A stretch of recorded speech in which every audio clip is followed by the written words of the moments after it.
अस्सलाम वालेकुम, यासीन आपके साथ हाज़िर है इस मॉर्निंग ब्रीफिंग में। आज इस हफ्ते का लास्ट वर्किंग डे, जुमे का दिन और डेट है आज ऑफ 18 सितंबर। जैसा कि हर फ्राइडे को मैं आपसे यही जिक्र करता हूँ कि वीकली बेसिस पे जो टेक्निकल मार्केट बंद होती है, जो ग्राफ चार्ट्स वगैरह पे मार्केट बंद होती है, उसकी बड़ी इंपॉर्टेंस होती है। तो इस हवाले से आज रात की जो क्लोजिंग होगी अमेरिका की, ख़ास तौर पे स्टॉक मार्केट को हम ज़्यादा कवरेज देते हैं, उस हवाले से आज हमें ये देखना पड़ेगा अमेरिका की और इवन के कराची स्टॉक एक्सचेंज के जो PSX इंडेक्स है वो 43,000 से ऊपर बंद होता है या नहीं होता। ये टेक्निकल ग्राउंड पे इसकी बड़ी इंपॉर्टेंस होती है ऑन फ्राइडे क्लोजिंग। तो बहरहाल आज हम इसकी क्लोजिंग को चेक करेंगे और देखेंगे कि मार्केट किन टेक्निकलिटीज़ को फॉलो करते हुए क्लोज होती है। अच्छा, इसके साथ ही आज बड़ी अच्छी खुशाइन बात हमारे सामने आई है कि अगस्त के महीने में पाकिस्तान की फॉरेन इन्वेस्टमेंट जंप कर गई 24%। दैट्स वेरी इंपॉर्टेंट और बहुत ही खुशाइन बात है पाकिस्तान की ओवरऑल इकोनॉमी के लिए, और इसी वजह से हम इसका रिफ्लेक्शन पाकिस्तानी स्टॉक मार्केट में भी देख रहे हैं कि PSX इंडेक्स तकरीबन 43,000 के अपने बैरियर के पास खड़ी हुई है। और माइट पॉसिबल अगर 43,000 का जो बैरियर है, जो कि काफ़ी मल्टी मंथ्स का हाई था, उसके बाद मार्केट जब गिरी कोरोना वायरस पैंडेमिक के बेसिस पे तो 28,000 तक फॉल हो गई थी। बहरहाल इस वक्त हम देख रहे हैं कि 42 और $40,000 42 एंड 43,000 के एरिया पे Pakistani stock exchange PSX index चल रहा है, और उम्मीदें यही की जा रही हैं कि पाकिस्तान की इकोनॉमिक कंडीशन काफ़ी बेहतर दिखाई दे रही है। और उसकी आज हमारे पास जो कमेंट्स आए हैं, जो स्टेट बैंक के गवर्नर है मिस्टर बाकर साहब, उन्होंने भी ये कहा है कि Pakistan on the path of stability, तो पाकिस्तान अच्छे हालात में जा रहा है और आगे जो ग्रोथ प्रोस्पेक्ट्स हैं वो बहुत ज़्यादा अच्छे हैं, जिन बेसिस पे हम इसका रिफ्लेक्शन देख रहे हैं कि पाकिस्तान स्टॉक एक्सचेंज पॉजिटिव है। और इसके साथ ही बड़ी इंपॉर्टेंट न्यूज़ आने वाली है 21 सितंबर को, बरोज़ पीर मंडे वाले दिन पाकिस्तान स्टेट बैंक अपनी मॉनेटरी पॉलिसी की अनाउंसमेंट करेगा। और ज़्यादातर जो चांसेस है वो तो अनचेंज की हैं, लेकिन लोग ये भी एक्सपेक्ट कर रहे हैं कि हो सकता है कि पाकिस्तान अपने इंटरेस्ट रेट या शरह सूद में कटौती कर दे। बहरहाल इंपॉर्टेंट है, मंडे को इसको हम चेक करेंगे। ओवरऑल जो बैरोमीटर्स हैं, जो हमारे पास टेक्निकल इंडिकेटर्स हैं, या जो भी खबरें हमारे पास पाकिस्तान इकोनॉमी के हवाले से आ रही हैं, वो बेहतरीन आ रही हैं, अच्छी आ रही हैं। और उसका 2 दिन कबल हमारे पास बहुत अच्छी खबर आई कि पाकिस्तान के नेशनल असेंबली और सेनेट के जॉइंट सेशन में पाकिस्तान में एंटी मनी लॉन्ड्रिंग के हवाले से एक बिल की मंजूरी हो गई। ये बहुत कामयाबी है, बहुत बड़ी कामयाबी है पाकिस्तान इकोनॉमी के लिए, पाकिस्तानी हुकूमत के लिए। और सबसे इम्पॉर्टेंट ये है कि FATF में जब हमारा ये केस जाएगा कि हमने इस कानून को, एंटी मनी लॉन्ड्रिंग एक्ट को पास कर दिया है, तो बहुत कभी इम्कान है कि पाकिस्तान FATF के ग्रे लिस्ट से निकल जाए। ये बहुत पॉजिटिव होगा और उम्मीद हम यही कर रहे हैं कि पाकिस्तान के हालात मजीद बेहतरी की तरफ जाएंगे। जिस तरीके से हम ये देख रहे हैं कि फॉरेन डायरेक्ट इन्वेस्टमेंट है जो कि अगस्त के महीने में बहुत ज़्यादा पाकिस्तान में 24% अप कर गई। पाकिस्तान के जो इकोनॉमिक इंडिकेटर्स हैं वो बेहतर आ रहे हैं। पाकिस्तान के एक्सपोर्ट में इजाफा हो रहा है, इंपोर्ट थोड़ी सी मार्जिनली कम हो रही है, लेकिन इस सेक्टर में हमें बहुत ज़्यादा काम करने की ज़रूरत है कि हम अपनी इंपोर्ट्स को डिक्लाइन कर दें और हम अपनी एक्सपोर्ट को बढ़ाते चले जाएं। तो ये बड़े अच्छे बैरोमीटर्स, बड़े अच्छे साइन पाकिस्तान इकोनॉमी के लिए आ रहे हैं। बहरहाल इसको हम नज़र में रखेंगे। इसके साथ ही जो इंपॉर्टेंट एक फैक्टर है कि सुकुक बॉन्ड के हवाले से, जिसको इस्लामिक बॉन्ड कहा जाता है, सुकुक को पाकिस्तान ने 75 बिलियन रुपीस जो है वो गैदर किए हैं, अर्न किए, प्लस किए हैं, रेजेस किए हैं गवर्नमेंट के सुकुक बॉन्ड के बेसिस पे। ये भी एक पॉजिटिव इंडिकेशन है, पॉजिटिव बैरोमीटर है, पॉजिटिव इंडिकेटर है। इस बेसिस पे भी हम देख रहे हैं कि पाकिस्तान की इकोनॉमिक कंडीशन बेहतर है। आज जो हम देख रहे हैं कि PSX इंडेक्स तकरीबन अभी 60-70 पॉइंट प्लस में, हालात बेहतर हैं, खबरें अच्छी आ रही हैं। जो भी हमारे सरबराहान मुमलिकत हैं, सरबराहान जो बड़े बड़े इदारों के हैं, वो अच्छी रिपोर्ट्स पेश कर रहे हैं, जिसकी बेसिस पे हमें बहुत ज़्यादा उम्मीद लाहक है अपने पाकिस्तान इकोनॉमी के लिए PSX इंडेक्स से कि हालात मज़ीद बेहतरी की तरफ जाएंगे। अच्छा, कुछ बात करते हैं अब अमेरिका की स्टॉक मार्केट के बारे में। आज फ्राइडे क्लोजिंग बड़ी इंपॉर्टेंट, जिससे मैंने आपसे कहा कि अमेरिका के 3 इकोनॉमिक जो स्टॉक इंडेक्स है, S&P, डाउ जोन्स और नैस्डैक। पिछले दिनों मैंने आपसे ये कहा था कि 3 बड़े इंपॉर्टेंट लेवल्स हैं। खासतौर पे नैस्डैक का मैंने आपसे जिक्र किया था कि 11,000 से ऊपर अगर मार्केट बंद होती है तो ये इंडिकेशन हमें मिलेगी कि अमेरिका की स्टॉक मार्केट में अभी डाउनफॉल शुरू नहीं हुआ है। क्योंकि अगर आप टेक्निकल ग्राउंड पे जाकर देखें, इसके मूविंग एवरेजेस को देखें, आप इसके RSI को देखें, इसके जो कैंडल चार्ट या बार चार्ट, इसके जो टेक्निकल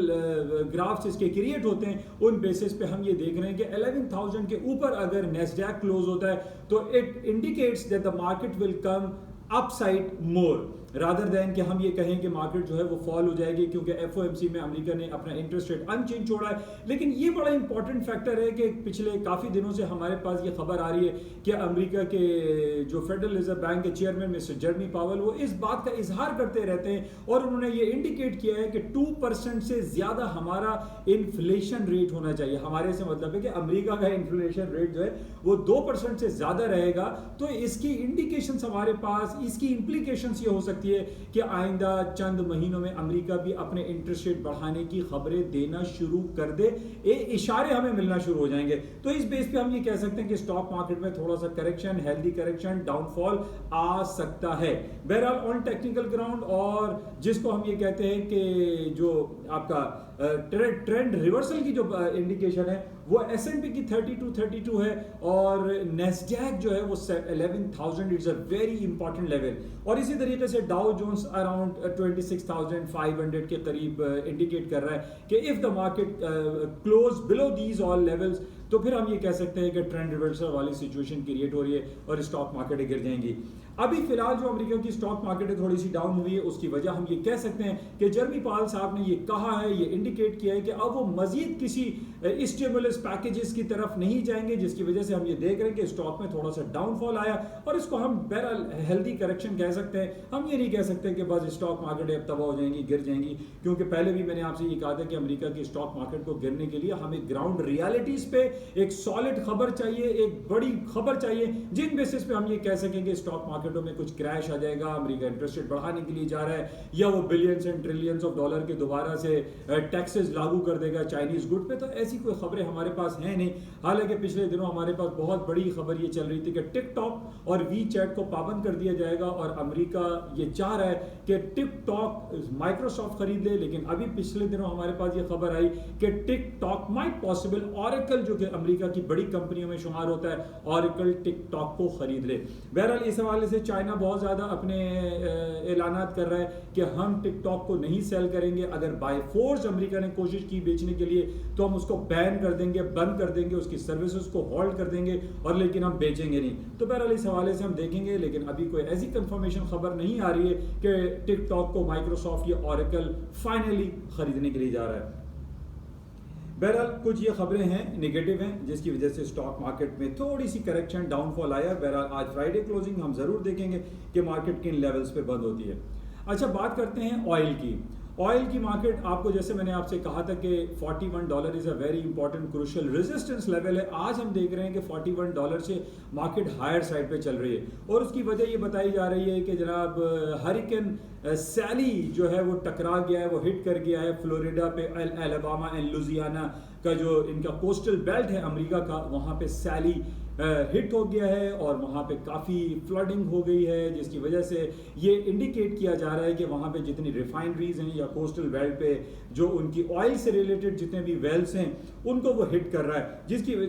बेसिस पे हम ये देख रहे हैं कि $41 के एक साइकोलॉजिकल बैरियर को मार्केट ने ऊपर की तरफ हिट किया है और मार्केट हायर साइड पे हैं। आज वीकली क्लोजिंग के हिसाब से $41 is a very important crucial resistance level है। अगर ऑयल की मार्केट $41 से ऊपर क्लोज होती है तो हम ये कह सकते हैं कि मार्केट ऊपर की तरफ जाएंगी, न सिर्फ सैली हरिकेन की वजह से, बल्कि जैसे मैं 3-4 दिन से आपसे ये बात कर रहा हूँ कि सऊदी अरब के ऊपर बहुत ज्यादा एक साइकोलॉजिकल प्रेशर है कि वो इसराइल को एक्सेप्ट कर ले, जिस तरीके से मुत्तहदा अरब इमारात ने, बहरीन ने, और आज से 20-25 साल पहले मिस्र और उर्दन ने एक्सेप्ट किया है इसराइल को, इसराइल की इंटेग्रिटी को एक्सेप्ट कर लिया है। इसराइल के साथ उनके सिफारती और तिजारती ताल्लुकात बहाल हो गए आफ्टर 70 ईयर्स ऑफ टाइम। तो इस बेसिस पे बहुत ज़्यादा प्रेशर है सऊदी अरब के ऊपर कि वो भी इसराइल को एक्सेप्ट कर ले, अदरवाइज उसको फाइनेंशियली कोलैप्स करने की कोशिश की जाएगी, न सिर्फ यूरोपियन इकोनॉमीज की तरफ से, यूरोपियन लॉबीज की तरफ से, बल्कि अमेरिकन लॉबीज बहुत ज़्यादा इस पर काम कर रहा है। लेकिन इस पर सबसे इंपॉर्टेंट फैक्टर यह है कि अगर सऊदी अरब ने, जिसको पूरे इस्लामिक दुनिया उसको अपना क़िबला समझते हैं, क़िबला बहरहाल मक्का मुकर्रमा के हवाले से भी और दूसरे एतबार से, फाइनेंशियल एतबार से भी अपना क़िबला मानते हैं, वो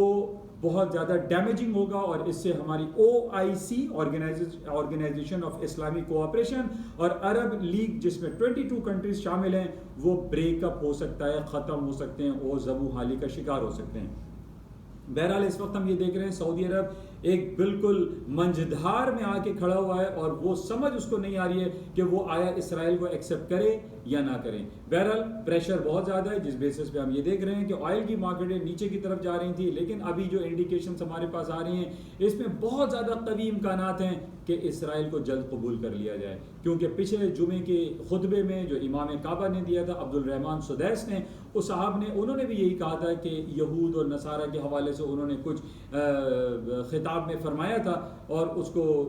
कायल करने की कोशिश की थी एक आम आदमी को। तो बहरहाल ये हमारे पास कुछ इंडिकेशंस हैं जिसकी बेसिस पे ये कहा जा सकता है कि सऊदी अरब इसराइल को एक्सेप्ट कर ले, लेकिन एक्सेप्ट अगर करता भी है तो हमारी ये ख्वाहिश और ये तमन्ना ये इस्तेदा है कि पहले फ़लस्तीन को अपनी ज़मीन मिलनी चाहिए या कुछ ऐसी पॉलिसी वज़ा करनी चाहिए जिसमें फ़लस्तीनियों को अपनी सरज़मीन मिले और जिसमें यरूशलेम है, मस्जिद अक्सा है और हमारा क़िबला अव्वल भी है, उसके हवाले से भी एक अच्छा फ़ैसला होना चाहिए। बहरहाल इन बेसिस पे हम ऑयल की मार्केट में थोड़ी फ्लक्चुएशन देख रहे हैं। अच्छा, इस बेसिस पे हम दूसरी तरफ गोल्ड की मार्केट को अभी तक मैं पिछले काफ़ी अरसे से आपको एक ही बात बयान करता चला आ रहा हूँ और वो है $1920 पर आउंस। 1920 मैं बार बार आपसे जिक्र इसीलिए कर रहा हूँ कि 10 साल पहले जब गोल्ड ने हाई किया था 1920 का, उसके बाद मार्केट $1000 तक नीचे आ गई। तो इन बेसिस पे हम ये देख रहे हैं कि 1920 is a very important supporting and as well as resistance level अगर मार्केट नीचे रहती है। तो बहरहाल आज भी इस वक्त हम देख रहे हैं कि 1950 तक गोल्ड की मार्केट चल रही है। गोल्ड की मार्केट में ऊपर जाने का पोटेंशियल स्टिल एग्जिस्ट करता है और उसकी वजह पहले भी मैंने आपसे बताई थी कि जब तक अमेरिका या पूरी दुनिया में इंटरेस्ट रेट बढ़ने के हवाले से हमारे पास कुछ खबरें नहीं आ जाती, उस वक्त ना तो अमेरिका की और पूरी दुनिया की स्टॉक मार्केटें डाउनफॉल का शिकार होंगी और ना ही गोल्ड की कीमतें नीचे की तरफ आएंगी। तो इस पॉइंट को आप अपने जहन में बैठा लीजिए कि पूरी दुनिया में इंटरेस्ट रेट बढ़ाने के हवाले से हमें खबरें चाहिए। अगर हम सोने की कीमतें और स्टॉक मार्केटों में क्रैश चाहते हैं, डाउनफॉल चाहते हैं, तो हमें पूरी दुनिया की स्टॉक मार्केट के गिरने, पूरी दुनिया की जो शरह सूद के हवाले से जो सिलसिले हैं उसको हमें बगौर देखना पड़ेगा, स्टडी करना पड़ेगा कि क्या इंडिकेशंस, क्या खबरें हमारे पास ऐसी आ रही हैं कि पूरी दुनिया के और खास तौर पे अमेरिका FOMC में अपने इंटरेस्ट रेट को बढ़ाने का इंदिया देना शुरू कर दे। तो इसको आप जहन में रखें। अच्छा, एक कुछ नेगेटिव खबर हम ये देख रहे हैं कि रिसर्जेंस ऑफ कोरोना वायरस कोविड-19 की खबरें चल रही हैं कि पूरे यूरोप में और अमेरिका में बहुत सारी जगहों पे, इवन न्यूजीलैंड और ऑस्ट्रेलिया में जनाब वो बंद किया जा रहा है, दोबारा लॉकडाउन की बातें की जा रही हैं और लोग इसके अगेंस्ट में प्रोटेस्ट कर रहे हैं कि we don't need any other lockdown. क्योंकि बहुत सारे लोग जैसे पाकिस्तान में तो अल्लाह का शुक्र है कि यहाँ से कोरोना वायरस काफ़ी हद तक ख़त्म हो गया है, ख़त्म हो रहा है, लेकिन हमारा पड़ोसी मुल्क इंडिया में हम देख रहे हैं कि वहाँ कोरोना वायरस के केसेस बढ़ते चले जा रहे हैं और इंडिया ने ब्राज़ील को बीट कर दिया है। लेकिन ये हमारे लिए बड़े खुशाइन बात है, इत्मीनान की बात है कि पाकिस्तान में कोरोना वायरस के केसेस में बड़ी तेज़ी से कमी आई है और हमारे स्कूल, कॉलेजेस और शादी हॉल, जो मैरिजेस हॉल, मैरिज सेरेमनीज और जितने भी हमारे होटल्स इंडस्ट्री है वो खुलते चले जा रहे हैं। ये बड़ी हमारे पास अच्छी बातें हैं जिससे हमारा हम ये देख रहे हैं कि हमारी स्टॉक मार्केट में भी पॉजिटिव रिएक्शन आ रहा है और हमारे इकोनॉमिक पहिया जो है वो चलना शुरू हुआ है। तो बहरहाल इसको भी हम देखेंगे, लेकिन जैसे मैंने पहले भी आपसे कहा था कि corona virus is a old story है और कोरोना वायरस बेसिस पे हम ये कहें कि जनाब वहाँ पे फला मुल्क में जो है वो लॉकडाउन शुरू हो रहा है, तो अब इन बेसिस पे स्टॉक मार्केट है उस तरीके से क्रैश नहीं होंगी जो पिछले 6 महीने पहले मार्च में और अप्रैल के महीने में मार्केटें तकरीबन 30-40% डिक्लाइन कर गई थी, अराउंड 30% डिक्लाइन कर गई थी। तो अब इस बेसिस पे हम ये नहीं कह सकते कि कोरोना वायरस रिसर्जेंस हो रहा है तो इस बेसिस पे स्टॉक मार्केटें क्रैश कर जाएंगी, नो।